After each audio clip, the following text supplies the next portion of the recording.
na, Araling Panlipunan time na. Magandang umaga mga bata. Magandang umaga, Valenzuelani. Kumusta na ba kayo? Inaasahan ko ang inyong patuloy na pag-aaral at pakikiisa sa ating FB Live streaming lesson. Narito akong muli ang inyong guro sa Araling Panlipunan 6 upang samahan kayong ipagpatuloy ang pagtuklas sa ating kasaysayan. Nais kong muling ibigay ang mga paalala na dapat tandaan. Una, ihanda ang papel at ang ballpen, maging ang module. Pangalawa, i-comment ang pangalan. Pangatlo, mahalagang bagay at tanong lamang ang isulat sa comment section. At pang-apat, kung kayo ay mawalan ng connection, maaaring mag-connect muli. Kung hindi naman, huwag mag-alala. Ito naman ay nakasave sa ating FB Live page. At igalang ang opinyon ng bawat isa. Laging tatandaan ang mga paalalang yan upang maging maayos ang daloy ng ating talakayan. Mga bata, tayo nang tuklasin ang kasaysayan ng ating minamahal na bansa dahil it's more fun in Araling Panlipunan. Sa pagtatapos ng aralin, inaasahan na ang mga bata ay nasusuri ang uri ng pamahalaan at patakarang ipinatupad sa panahon ng mga Amerikano. Ngayong araw ay ating susuriin ang mga uri ng pamahalaang kolonyal ng Amerikano, ang patakarang pasifikasyon at kooptasyon, ang patakaran ng malayang kalakalan at ang epekto nito. Pero bago yan, tayo na munang mag-ehersisyong pangkaisipan. I-comment ang like kung ang ipapakitang mga salita ay impluwensya ng mga Amerikano sa ating bansa. At kung hindi impluwensya ng Amerikano, ipakita naman ang sad face. Una, balkonahe at azotea.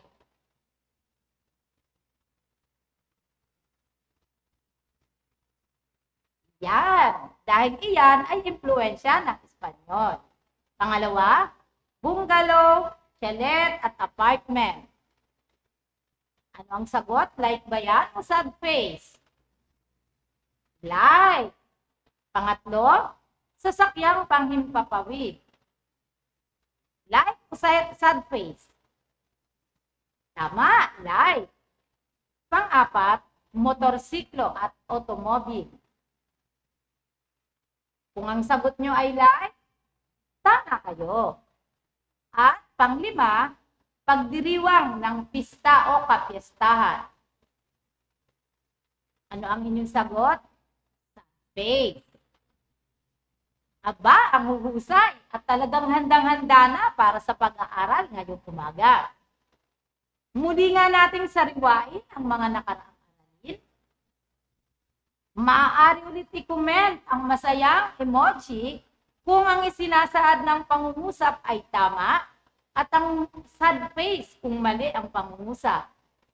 Una, ang mga lungsod ang pangunahing sentro ng pamahalaan, kalakalan at edukasyon.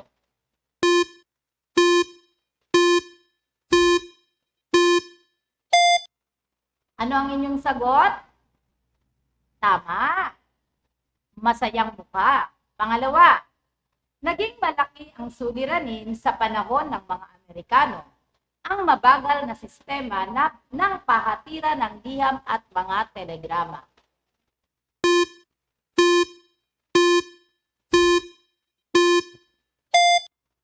Ano ang inyong sagot? Tignan nga natin. Ayan. Pangatlo, naging madali ang pagpapasunod ng mga Amerikano sa mga Pilipino.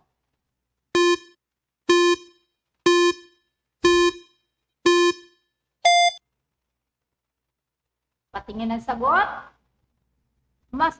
malungkot.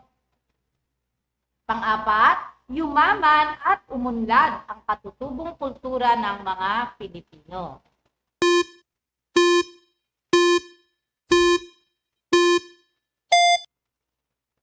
Ano ang ating mga sagot? Malungkot.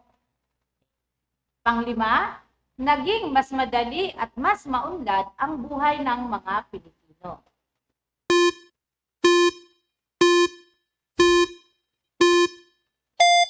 Masaya ba o malungkot? Masaya. Napakahusay. At dahil sa ipinakita niyong husay, may isang malaking thumbs up kayo kay teacher. Ngayon naman ay dumako na tayo sa aralin natin ngayong araw. Halina at samahan niyo ako ating tuklasin ang bagong aralin sa araw na ito. May ideya ba kayo kung paano umiral ang sistema ng pamahalaan noon? Gaya kaya ito ng pamahalaan natin ngayon? Paano kaya tayo pinamahalaan ng mga Amerikano? Ano-ano ang uri ng pamahalaan na ipinatupad? Yan ang ating aalamin ngayong araw. Nang bumagsak ang Maynila sa kamay ng mga Amerikano, ipinatupad nito ang pamahalaang militar na kalaunan ay pinalitan ng pamahalaang sivil. Ang pamahalaang militar ay pinatupad noong ika-14 ng Agosto 1898 sa pamumuno ng Pangulo ng Estados Unidos na si William McKinley.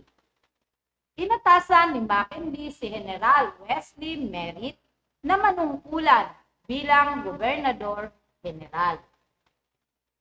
Ang pamahalaang ito ay hindi kinilala ni Emilio Aguinaldo, ngunit hindi siya pinansin ng mga Amerikano. Ang layunin ng pamahalaang militar ay mapigilan ang mga pag-aalsang maaaring mangyari sa bansa. Layunin din ito na mapanatili ang katahimikan at kaayusan sa Pilipinas. Nabuo ang dalawang komisyon sa ilalim ng pamahalaang militar.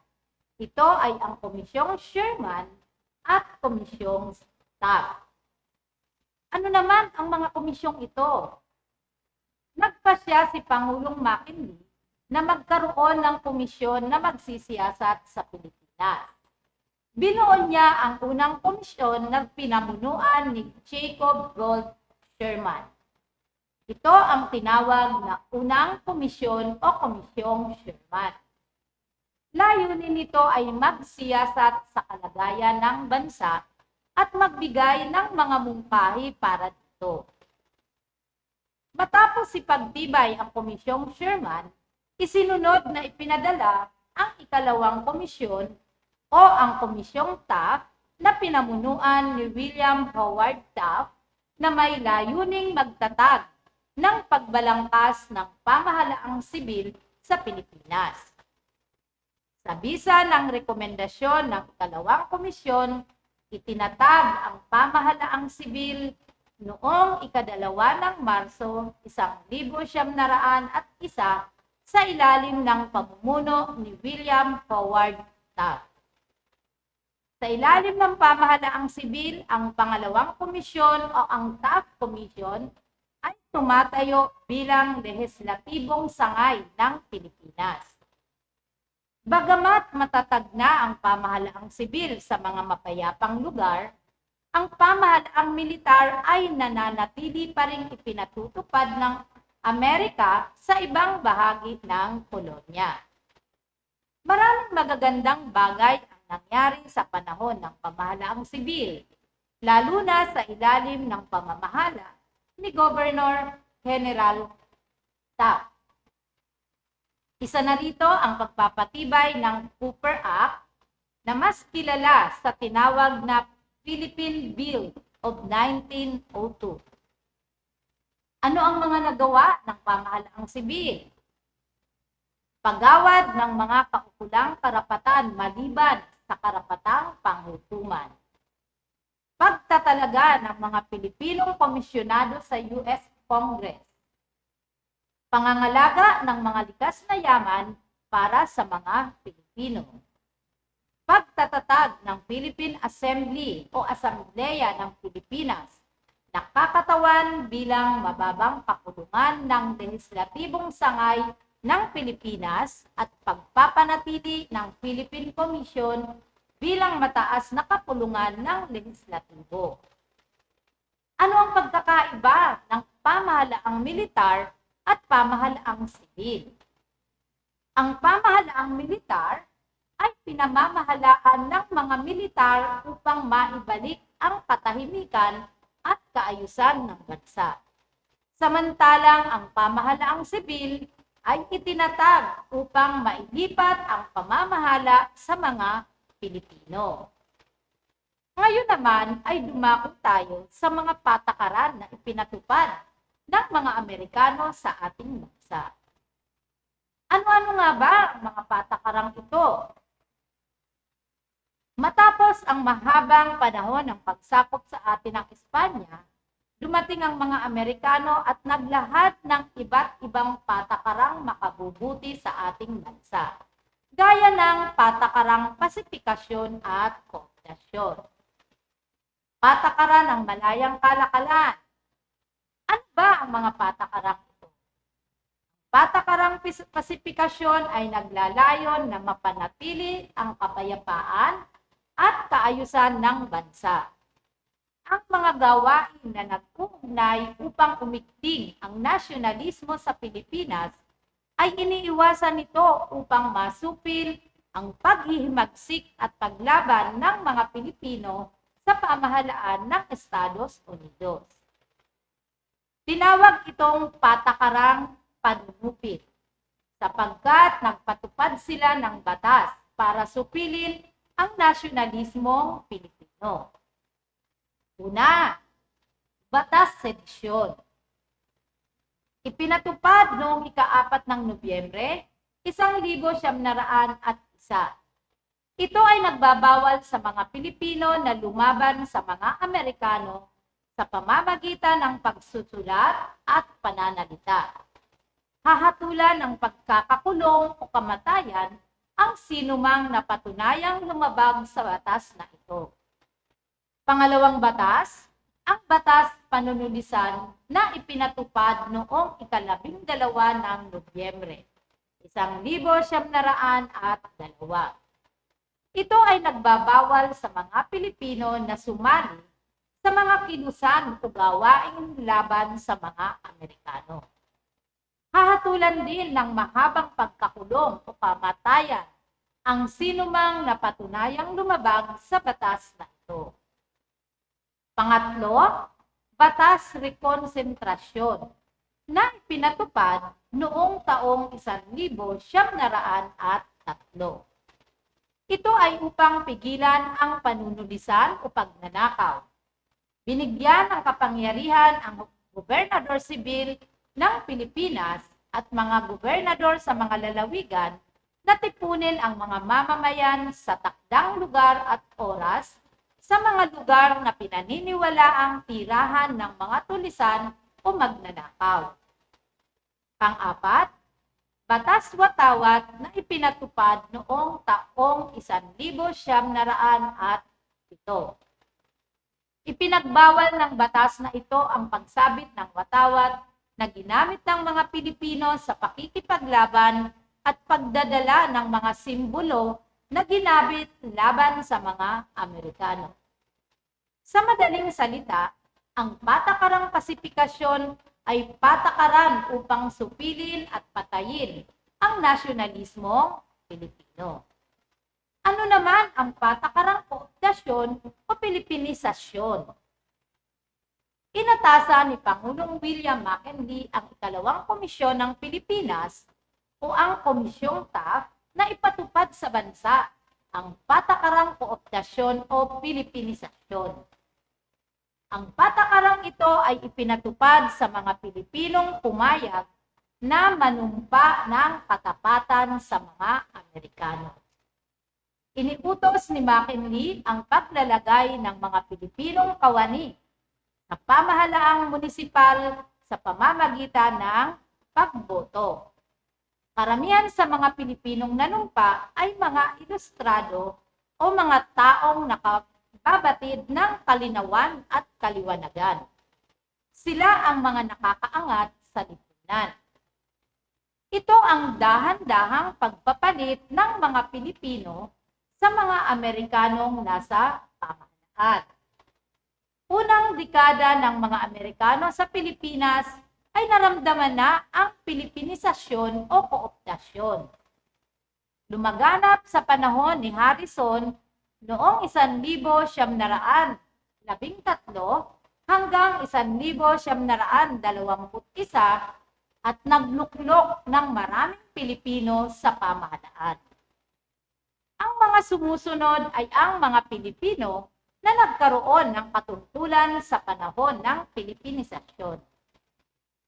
Una, si Cayetano Arellano, nahirang nakauna-unahang punong maestrado sa kataas-taasang hukuman ng bansa noong taong 1901.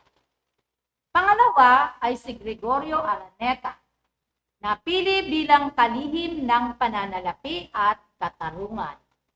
At pangatlo ay si Florentino Torres, ang punong manananggol noong 1908, Dr. Trinidad de Tavera at Benito Ligarda Jr., naging kagawad ng Komisyon ng Pamahalaang Sibil. Mga Pilipino ang karaniwang namuno sa mga pamahalaang lokal. Samantalang ang mga punong bayan at punong lalawigan ay halal ng mga butanteng Pilipino. Ang mga matataas na posisyon sa mga lalawigan, gaya ng pagiging ingat-yaman at supervisor, ay hawak pa rin ng mga Amerikano. Nakipagtulungan ang mga Pilipino sa mga Amerikano. Naniwala silang pagkakalooban ng kalayaan ng bansa sa mga susunod na panahon. Ayan ang mga pagkakaiba ng patakarang kooptasyon at pasifikasyon.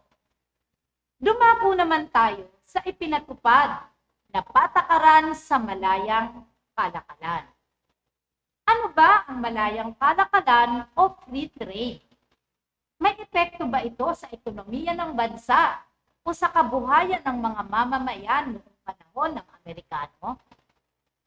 Tayo na at ating alamin ang pagpapatupad ng malayang kalakalan sa bansa. Ang malayang kalakalan o free trade ay isang patakaran na kung saan walang diskriminasyon sa pag-aangkat ng mga kalakal. Malayang makapapasok ang mga kalakal sa isang bansa nang hindi nagsasagawa ng mga taripa at kota o limitasyon sa dami ng mga inangkat na bagay o produkto. Napasimulan ang malayang kalakalan o free trade noong taong 1909 nang ipasa ng Kongresong Amerikano ang Fine-Aldrich Tariff Act. Sa ilalim ng batas na ito, ang mga produktong iniluluwas ng US sa Pilipinas ay walang babayarang buwis at wala ring itatakdang dami o kota. Sa makatwid, malayang makakapasok ang anumang produktong mula sa US o sa Amerika sa mga pamilihan ng Pilipinas. Pinahintulutan ding makapasok sa mga pamilihan ng Amerika ang mga produktong iniluluwas ng Pilipinas nang walang binabayarang buwis. Subalit may nakatakdang dami o kota tulad ng asukal at tabako ng bansa. Samantala ang bigas mula sa Pilipinas ay hindi pinayagang makapasok sa Amerika at nagtakda rin na nararapat umayon sa mga hilaw na material na kailangan ng industriyang Amerikano ang mga iniluluwas na produkto ng Pilipinas. Tingnan natin ang graph ng pamahalaang kalakalan sa pagitan ng Amerika at Pilipinas. Ayan. Ipinakikita nito kung ano ang naging epekto sa ating mga hilaw na material at sa mga produktong iniluluwas. Makikita natin na nagkaroon ng kaunting pag-angat ang ating mga produkto. Sa pagitan ng taong 1910 hanggang 1912, ang produktong iniluwas ng Amerika sa Pilipinas ay lumaki ng halos 437 bahagdan. Samantalang ang produktong iniluwas ng Pilipinas sa Amerika ay tumaas ng halos 213 bahagdan. Mula sa 11 bahagdan ng mga ini-export at ini-import na produkto sa Amerika noong taong 1900, tumaas ito ng hanggang 72% noong taong 1935. Sa makatwid, natali ang ekonomiya ng Pilipinas sa Amerika, samantalang nanatiling malawak ang ekonomiya ng Amerika na nakikipagkalakalan sa marami pang bansa bukod sa Pilipinas. Ginamit ang perang nalikom mula sa kalakalan sa pagpapaayos ng mga tulay at kalsada na mahalaga para sa mabilis na transportasyon ng mga produkto tungo sa mga daungan. Nagbunga ito sa pagtaas ng antas ng pamumuhay ng ilang mga Pilipino. Kung susuriin ang datos kanina, makikitang sumigla ang ekonomiya ng bansa sa ilalim ng kolonisasyong Amerikano. Subalit maraming Pilipino ang tumutol dito. Bakit kaya? Una, ang mga produktong asukal at tabako ay maaaring mamonopolisa ng iisang pamilihan lamang. Kapag ang pamilihan ay humina, lubhang maapektuhan ang mga producer ng asukal at tabako.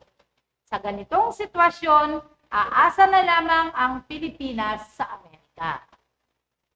Ang Panginoong may lupa o yung tinatawag na landlord at malalaking kumpanya lamang na nangingibabaw sa komersyo, industriya at agrikultura ng bansa ang tanging makikinabang sa sistemang ito. Dagdag pa rito, dahil sa pag-export sa mga produkto kaysa ibenta sa lokal na pamilihan, nagdudulot ito ng kakulangan sa lokal na supply. Pangalawang dahilan, naipaglaban din ito ang pagkamit ng kasarinlan sa bansa o naipagpaliban. Ang mga yumayamang Amerikanong kumpanya sa Pilipinas ay maaaring piliin ang pamahalaang Amerika na huwag bitawan ang kolonya o patagalin ang pananakop dito. Maging ang mga mayayamang Pilipino na nakinabang sa sistema ay magdadalawang isip sa pagsulong ng kalayaan. Pangatlo, nababawasan ang maaaring kitain ng pamahalaan mula sa pangngolekta ng buwis sa mga produktong iniaangkat at iniluluwas sa bansa. Ang kitang ito ay maaari sanang gamitin sa pagsasagawa ng mga proyekto at programang panlipunan. Ano ang naging epekto ng malayang kalakalan sa ating bansa? Hindi lahat ng Pilipino ay nakinabang sa malayang kalakalan. Yumaman ang mga may-ari ng lupa, habang tumatanggap lamang ng maliit na sahod ang mga tunay na nagsasaka sa lupa. Hindi lumakas ang kakayahang industriyal ng bansa. Dahil kapalit ng mga hilaw na material, iniluluwas ng Amerika sa Pilipinas ang mga produktong gawa o manufactured goods. Bagaman naglipa na ang mga pagawaan o pabrika ng sigarilyo, mantika, asukal, alak, sardinas at iba pa sa Maynila, at karatig pook, mas maraming maliliit na industriya tulad ng mga yaring kamay o handicrafts ang naapektuhan. Bumagsak ang industriya ng paghahabi ng tela sa Batangas, Iloilo, Bulacan at Ilocos dahil sa mataas na kompetisyon mula sa malalaking kumpanya at imported goods. Humina ang pagbebenta ng mga produktong gawa sa bansa. Dahil na rin dito, unti-unting pumiling ang panlasa at kaisipang Pilipino sa mga gawang stateside. Natuto ang mga tao na magustuhan at tumangkilik sa mga imported, kung kaya't lumala ang kaisipang kolonyal o yung tinatawag nating colonial mentality ng mga Pilipino. Ayan mga bata ang uri ng pamahalaan, ang mga patakaran na ipinatupad ng Amerikano sa panahon ng kanilang pananakop sa ating bansa. Ang iba pang detalye ng mga aralin ay ibibigay sa inyo ng inyong guro bukas sa ating follow-up class discussion. At para sa paglalagom ng aralin,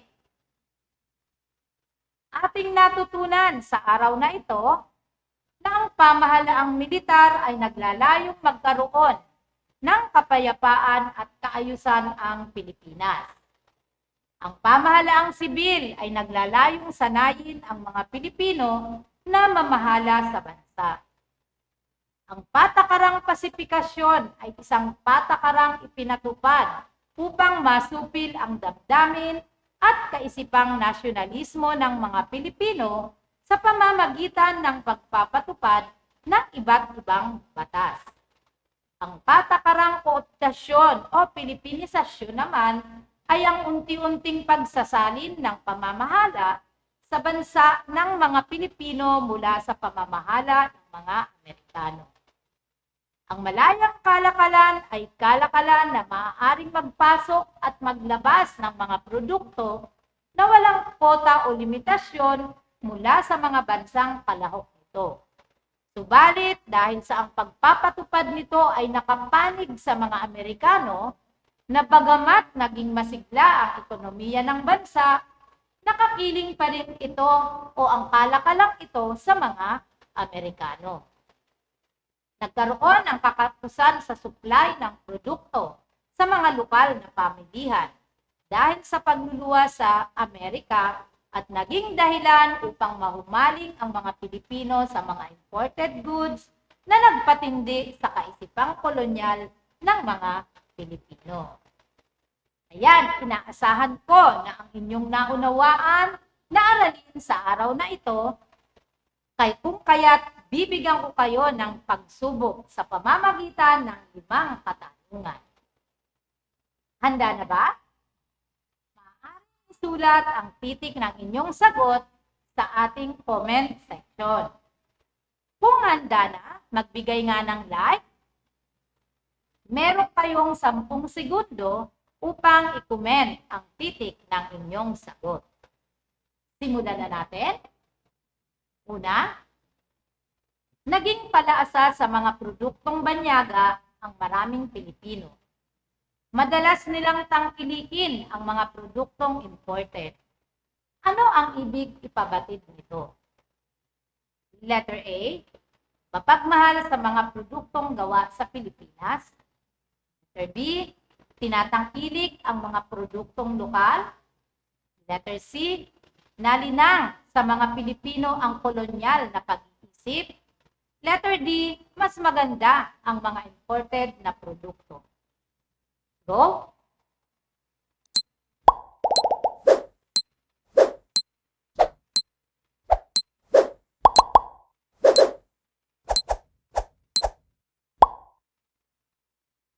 Kung ang inyong sagot ay letter C, tama kayo. Pangalawa, alin sa mga sumusunod na batas ang pinatupad ng mga Amerikano upang masupil ang pagiging nasyonalismong Pilipino? A. Batas Sedisyon. B. Parity Rights. C. Homestead Act. D. Find Aldrich up. Go.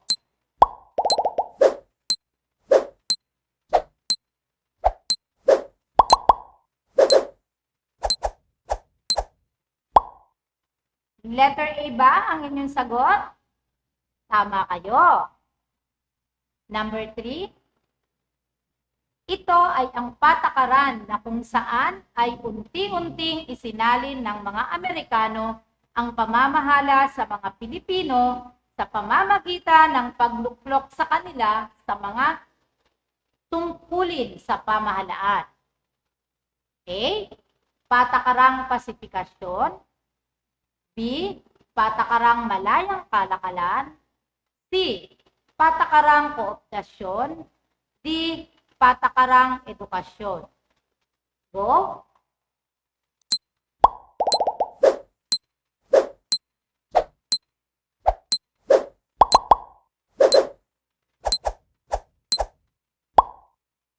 Letter C ba ang inyong sagot?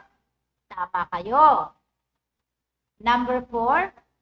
Anong batas ang nagpatupad ng malayang kalakalan sa pagitan ng Pilipinas at Amerika noong taong 1900 at siyam? A. Batas Cooper. B. Batas Hare-Hostcotting. C. Batas Simon McDuffie. D. Batas Fine Aldrich. Go.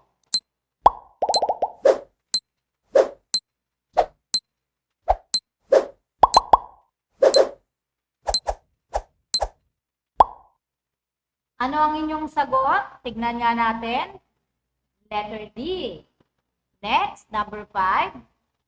Dahil na din sa rekomendasyon ng Komisyong Sherman na itatag ang pamahalaang sibil sa Pilipinas, sino ang naatasang mamuno nito sa bansa? A. Wesley Merritt. B. William Howard Taft. C. Jacob Gould Sherman. D. William McKinley. Go.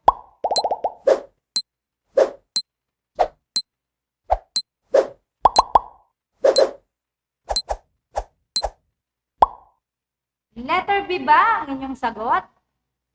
Tama kayo. Letter B. Nakakuha pa kayo ng 5 tamang kasagutan? Magaling. Kung gayon, palakpakan ang mga sarili. Sa ating gawain, gumawa ng isang sanaysay na nagpapakita ng mabuti at hindi mabuting epekto ng malayang kalakalan. Huwag kalimutang ipasa sa inyong mga guro. Natutuwa ako at kayo ay aktibong nanood at nakiisa sa ating FB Live streaming. Mga bata, muli ang aking paalala, palaging magsuot ng face mask kung lalabas ng bahay. Mag-aral mabuti. Panatilihing malakas ang katawan at manatiling ligtas sa COVID-19. Nasa paligid pa rin yan. Muli, ako ang inyong guro, Ginang Medina Efrago ng Manila Central School, na nagsasabing ang pag-aaral ng kasaysayan ay daan tungo sa maunlad na kinabukasan. Samahan niyo akong muli sa susunod na paglalakbay natin sa nakaraan. Paalam!